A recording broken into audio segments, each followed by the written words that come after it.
Depuis leur défaite inaugurale face à Grenoble, les Dacquois n'ont plus connu de revers dans leur stade Maurice Boyau.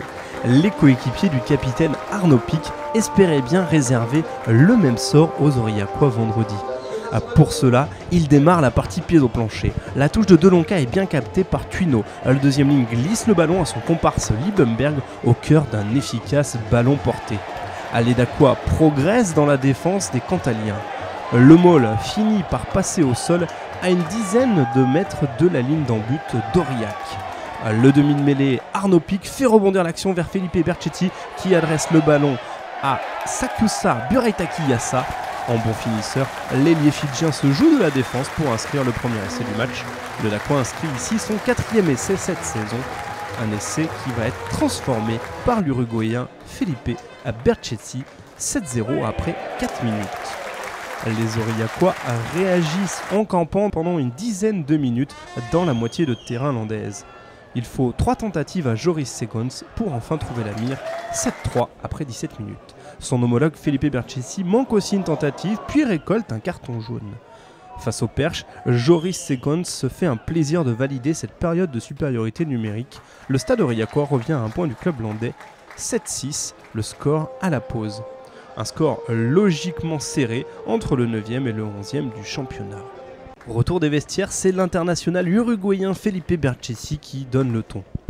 Il valide la domination landaise d'une première pénalité excentrée sur la droite, à 10-6.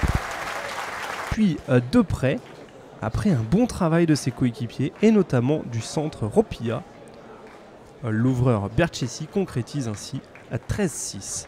De loin, Nicolas Cachet manque l'occasion de donner 10 points d'avance à Dax.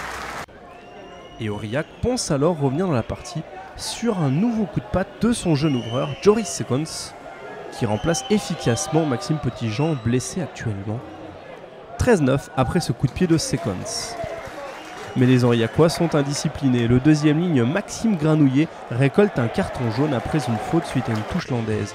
En supériorité numérique, les Dacquois sont dans un temps fort. Après un astucieux jeu au pied de Pic, McPhee a dû aplatir dans son but. Sur la mêlée qui suit, les Landais fixent la défense cantalienne. Le troisième ligne, Albin Méron, sort le ballon.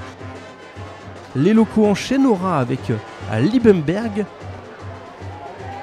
Puis c'est ensuite le pilier Dréan qui file au contact, plus qu'un mètre à parcourir. Les gros avancent et c'est Martin Ciapessoni Restano qui vient conclure l'œuvre collective pour un deuxième essai landais. Celui-ci est transformé par Felipe Bercetti. Dax s'envole au tableau d'affichage à 20-9. Aurillac récolte encore un carton jaune en fin de partie par Amrouni et Dax se prend à rêver d'un bonus offensif. Mais les deux dernières touches à 5 mètres sont contrées par les Aurillacois. Le score en reste donc là. Dax s'impose 20-9 devant Aurillac, club qui s'ajoute à la liste de ceux qui ont chuté à Maurice Boyau.